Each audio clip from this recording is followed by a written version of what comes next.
The great chamber of the Galactic Council buzzed with the kind of tension usually reserved for declaring wars or deciding which species gets to claim the last habitable planet in the Andromeda sector. Today's agenda was simpler, though arguably more dangerous: what to do about the humans. Councillor Blarf the Magnificent, a 7-foot-tall purple slug with delusions of grandeur and a voice that could make a dying whale sound melodic, slithered up to the central podium. His eye stalks swiveled dramatically as he addressed the assembled representatives of 437 galactic civilizations, fellow beings of superior intellect. Blarf began, his translator struggling with what sounded like someone gargling gravel. "We face an unprecedented crisis. The humans have been in space for exactly 57 Earth years, and in that time they have managed to survive 17 extinction-level events, colonize 43 worlds we deemed uninhabitable, and somehow convince 3 separate warrior species to adopt their bizarre ritual called movie night." A collective shudder rippled through the chamber. The Vegan Empire's representative, Ambassador Kale the Perpetually Offended, raised a tentacle. They also introduced something called bacon to the Carnivore Coalition.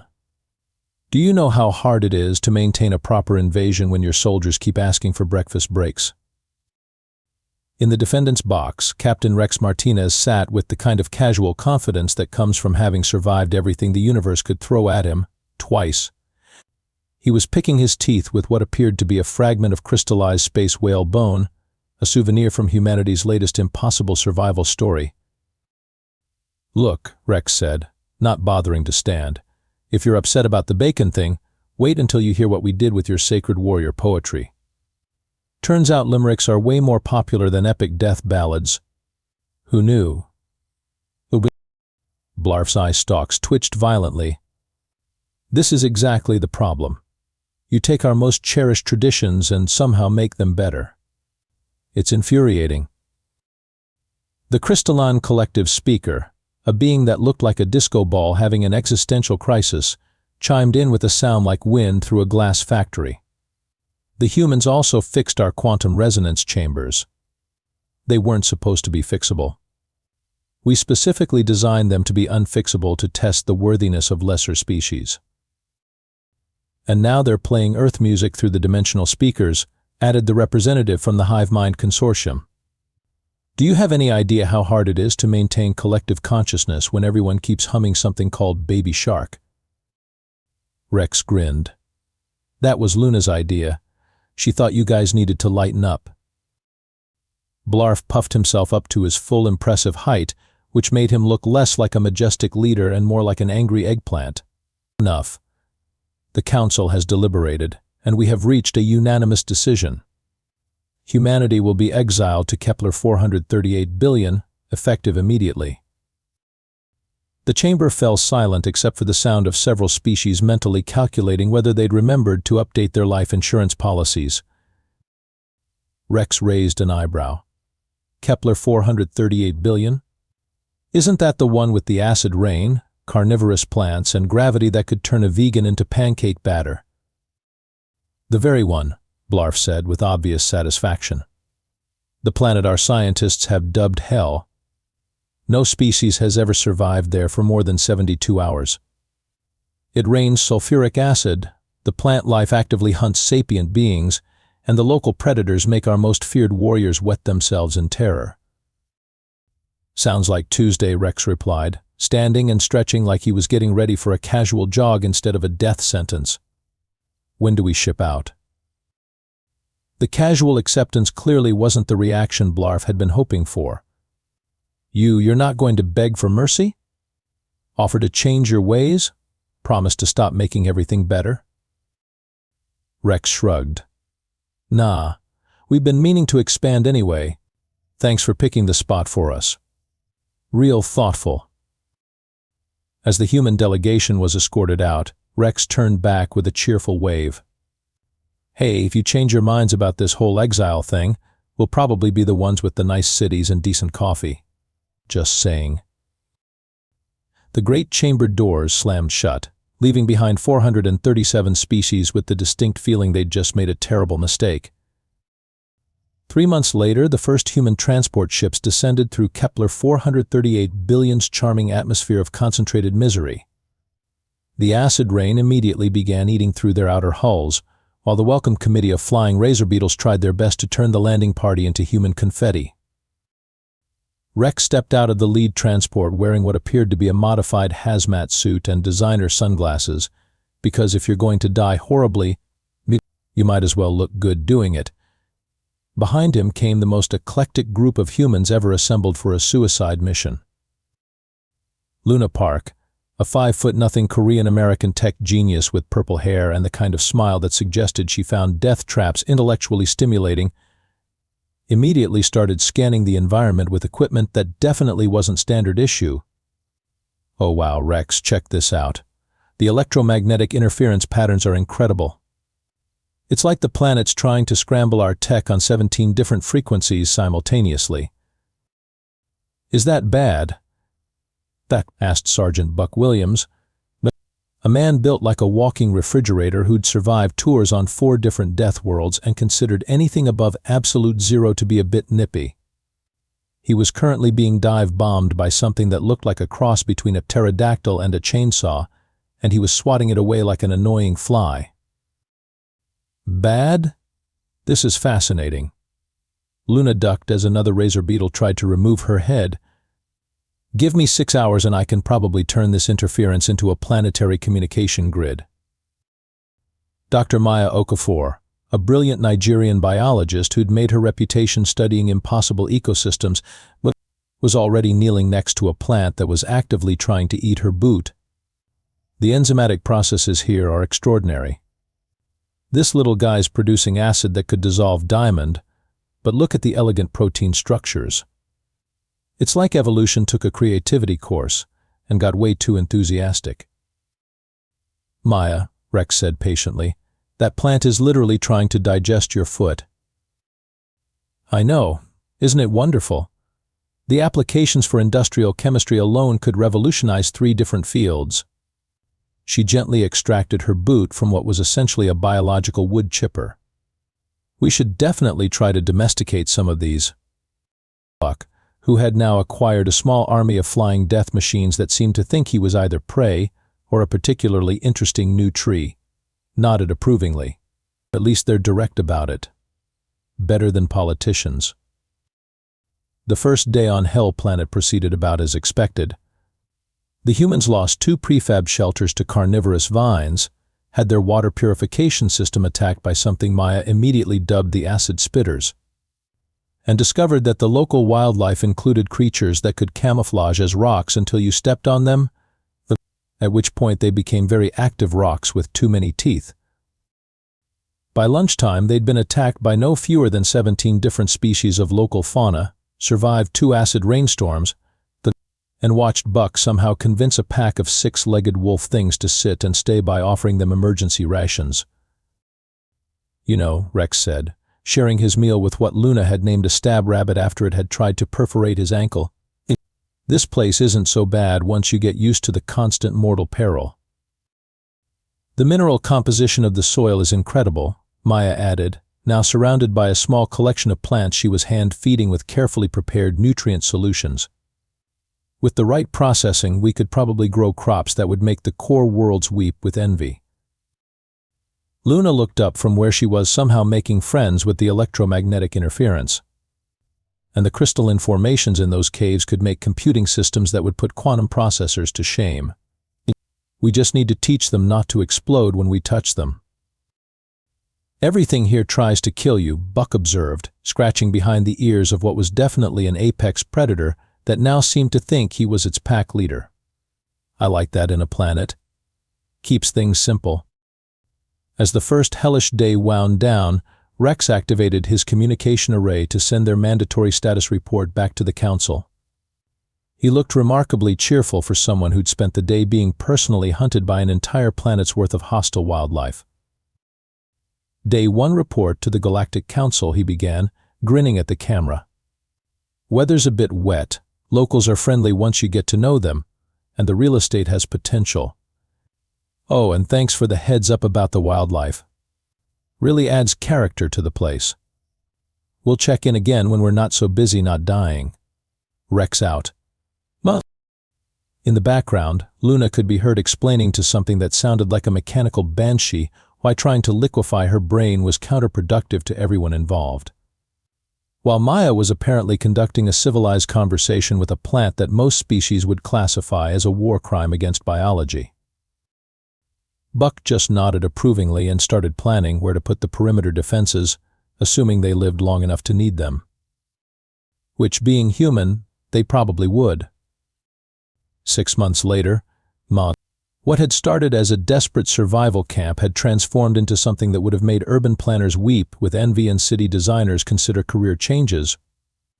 New Persistence City rose from the hellscape like a middle finger made of steel and spite, decorated with architectural flourishes that suggested humans had decided if they were going to live in hell, they might as well make it look good.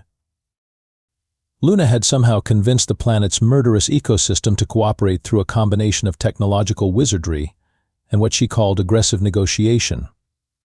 The acid rain now flowed through collection systems that turned it into power for the growing settlement, while the crystalline formations had been coaxed into forming natural semiconductor networks that made the city's computer systems more advanced than anything in council space. See, the trick. Luna explained to her latest video log while a reformed acid spitter helped her install fiber optic cables, was realizing that the electromagnetic interference wasn't random. It was actually a planetary communication system. Once I figured out how to say hello properly, everything else kind of fell into place. The hello had apparently involved jury-rigging a quantum transmitter to broadcast on frequencies that technically shouldn't exist, but Luna had a talent for making impossible things work through sheer bloody-minded optimism and complete disregard for the laws of physics. Buck had taken a more direct approach to planetary diplomacy. His security team now included a pack of 6-legged wolf things he'd trained to recognize the difference between human and acceptable snack food, plus several of the flying razor beetles who'd apparently decided that humans made excellent pack leaders once you established proper hierarchy through strategic application of jerky treats. The thing about predators, Buck explained while grooming what looked like a saber-toothed panther the size of a small tank, is they respect strength and consistency. Once Fluffy here realized I could provide better meals than hunting random humans, we reached an understanding. The fact that Buck had named the planet's apex predator Fluffy was somehow the least surprising thing about the entire situation. Maya had made the most spectacular breakthrough of all. Her botanical gardens were now producing crops that shouldn't have been possible on a death world, using carefully cultivated partnerships with the local carnivorous plants. The vegetables were not only edible but contained nutrients that could apparently cure 17 different space diseases and 3 forms of existential dread. It's all about mutual benefit, Maya said, hand-feeding what looked like a Venus flytrap crossed with the industrial shredder. Mr. Chompers here protects my tomatoes from the underground root borers, and I provide him with a steady supply of the invasive species that were crowding out the native ecosystem. Everyone wins. The fact that Maya's tomatoes were now the size of basketballs and could apparently survive being launched from a cannon was just a happy side effect of growing them in soil that could eat diamonds. Rex coordinated it all from what had started as a prefab command center and was now a genuine city hall, complete with a reception area staffed by a reformed stab rabbit who'd learned to operate the communication system with surprising efficiency. His daily reports to the council had taken on an increasingly cheerful tone that somehow managed to be more threatening than any formal declaration of war. Day 187, Rex reported, sitting in what appeared to be a genuine leather chair while Fluffy dozed in the background like the world's most dangerous office cat. Weather's still trying to kill us, but we've worked out a time-share arrangement. The acid rain gets mornings, we get afternoons, and evenings are reserved for community barbecues. Speaking of which, you really should try Maya's new hybrid corn. It's to die for. Literally. The vegan empire would probably declare war over it. Behind him, the view through his office windows showed a thriving city that looked like someone had taken a metropolitan downtown and dropped it into the middle of Mordor, but then convinced Mordor to provide urban planning assistance. The architecture was distinctly human, but incorporated design elements that suggested the local ecosystem had been consulted on matters of structural engineering. Oh, and Luna wanted me to mention that we've solved the quantum computing problem. Turns out crystalline formations that evolve to kill everything make excellent processors once you teach them basic manners. We're thinking of patenting the process, assuming anyone else is crazy enough to try replicating it. The transmission ended with Rex raising what appeared to be a coffee cup and a toast to the camera, while something that sounded suspiciously like a jazz band played in the background. The music was being provided by a collection of the local fauna who'd apparently discovered they had a talent for improvisation once someone showed them what instruments were for. In council space, absolutely no one was checking these messages, which was unfortunate because they really should have been paying attention. 3 years after humanity's exile, Counselor Blarf the Magnificent finally decided to clean out his message queue. He'd been putting it off because he expected it to be full of increasingly desperate pleas for rescue from the slowly dying human colony, and he wanted to savor them properly. Instead, he found himself staring at a video message that made him question everything he thought he knew about physics, biology, and the fundamental nature of reality itself.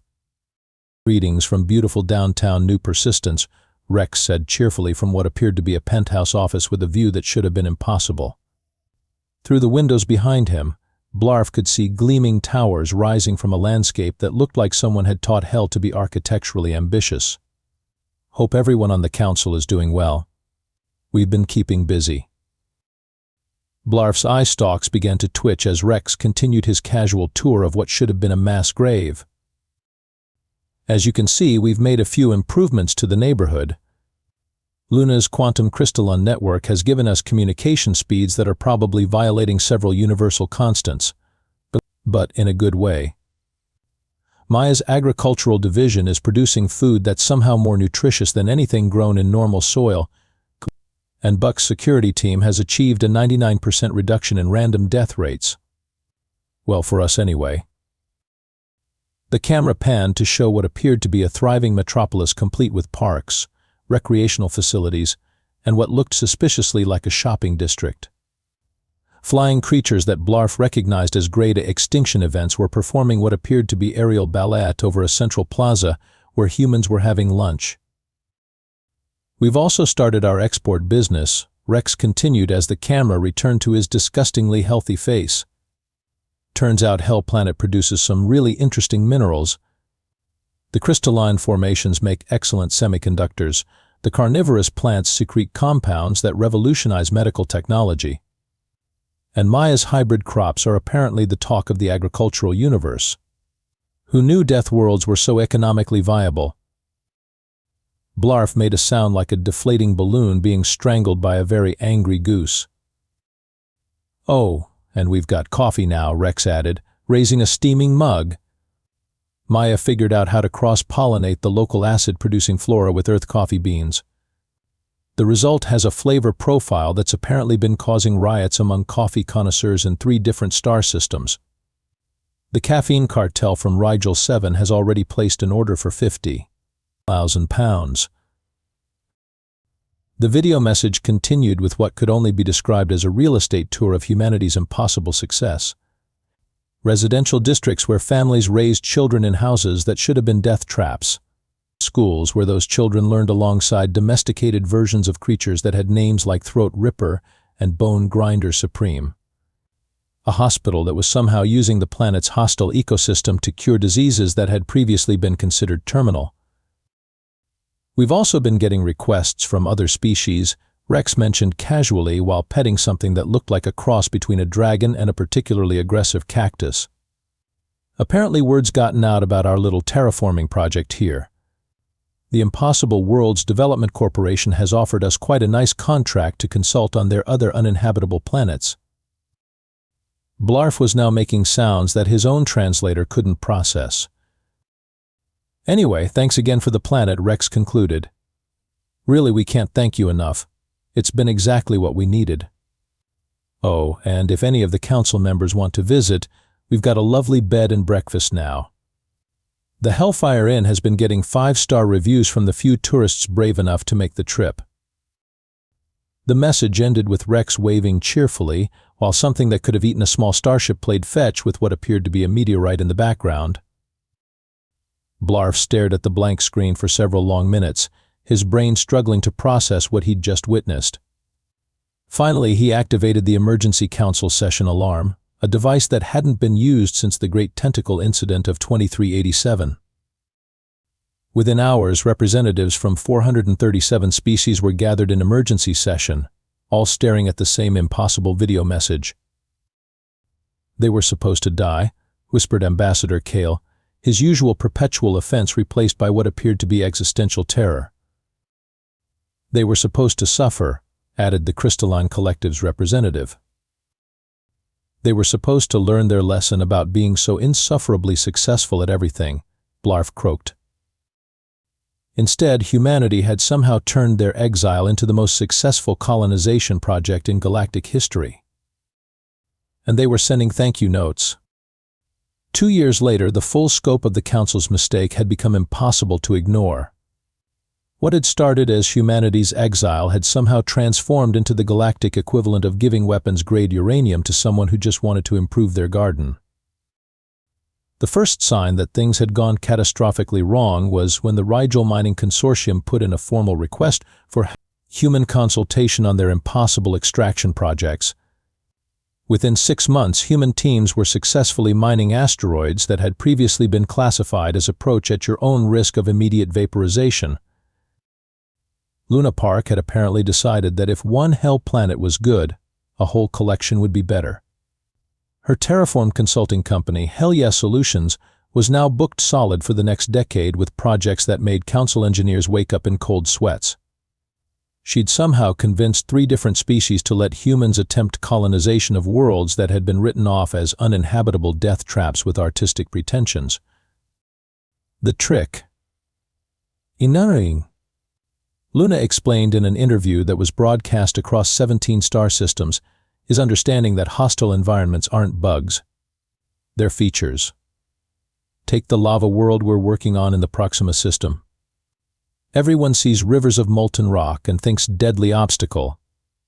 We see the galaxy's most efficient geothermal energy grid. Buck Williams had parlayed his experience with Hell Planet security challenges into something called the Extreme Environment Protection Services. His company now provided bodyguard details for diplomats visiting death worlds, security consulting for anyone dealing with impossible wildlife situations, and what he diplomatically called aggressive negotiation services for clients who needed problems solved with maximum prejudice and minimum paperwork. His team roster read like a nature documentary's worst nightmares. Hellhounds, reformed throat rippers, and something called diplomatic solutions units that were apparently 6-legged wolf things trained in conflict resolution through strategic intimidation. Buck's business cards featured his company motto, "We'll keep you alive, whether you want us to or not." Dr. Maya Okafor's breakthrough with hybrid ecosystems had revolutionized agriculture across known space. Her research papers on cooperative carnivorous cultivation and symbiotic death world farming were now required reading in xenobiology programs. 3 different agricultural worlds had formally requested her assistance in improving crop yields, apparently unconcerned that her methods involved convincing plants to develop a taste for things other than sunlight and water. "It's all about communication," Maya explained while hand-feeding something that looked like a walking salad with abandonment issues.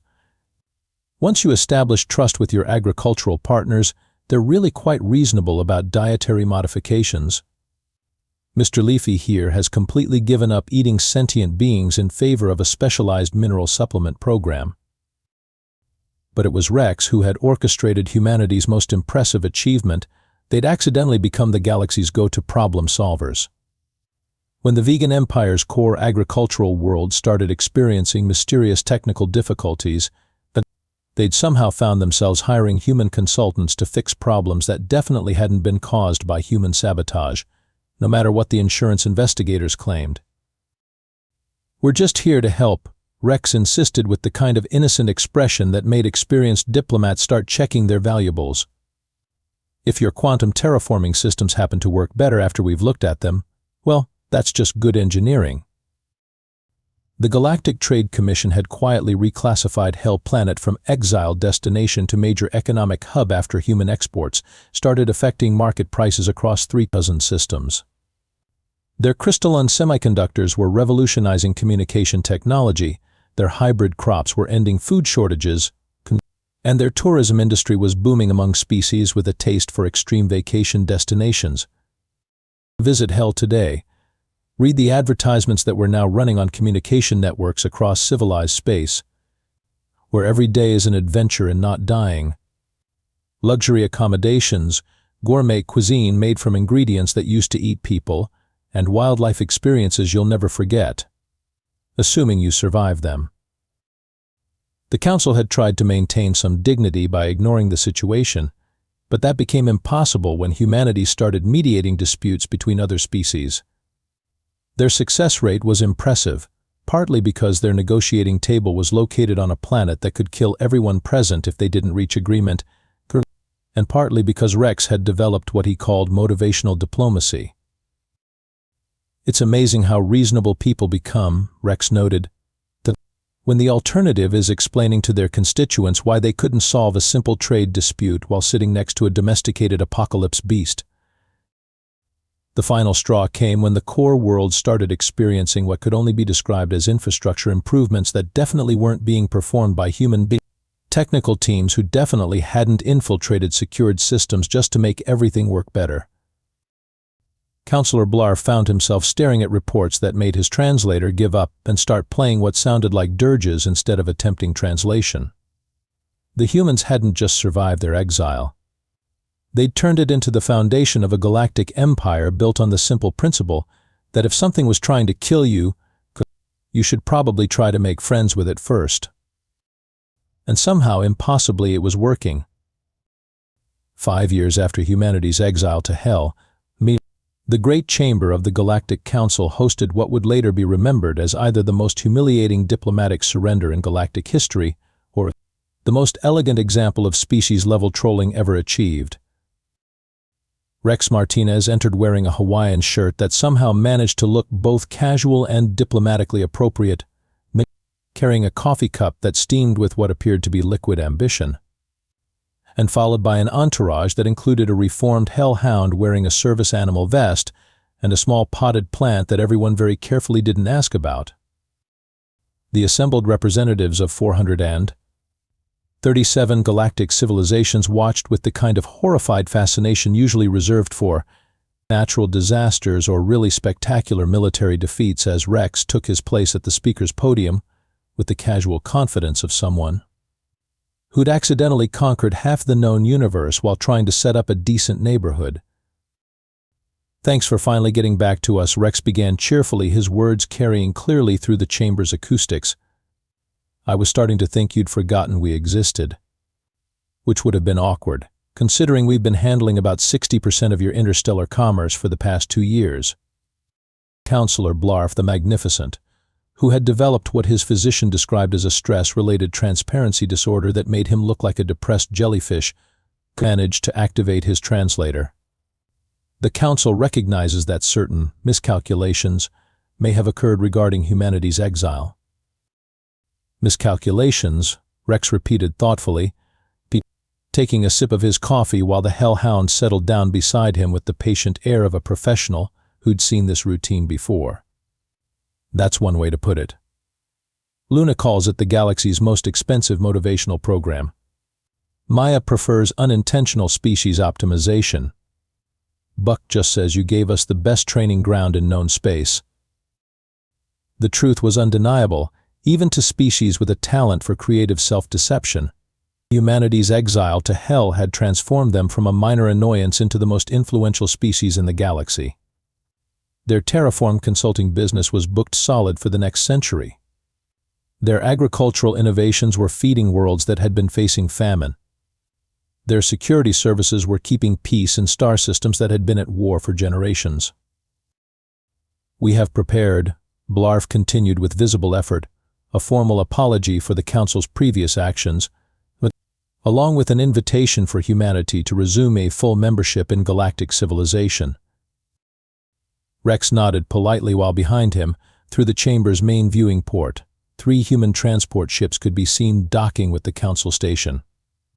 They were loaded with what appeared to be gifts, crates of Hell Planet coffee, samples of Maya's hybrid crops, and what looked suspiciously like vacation brochures.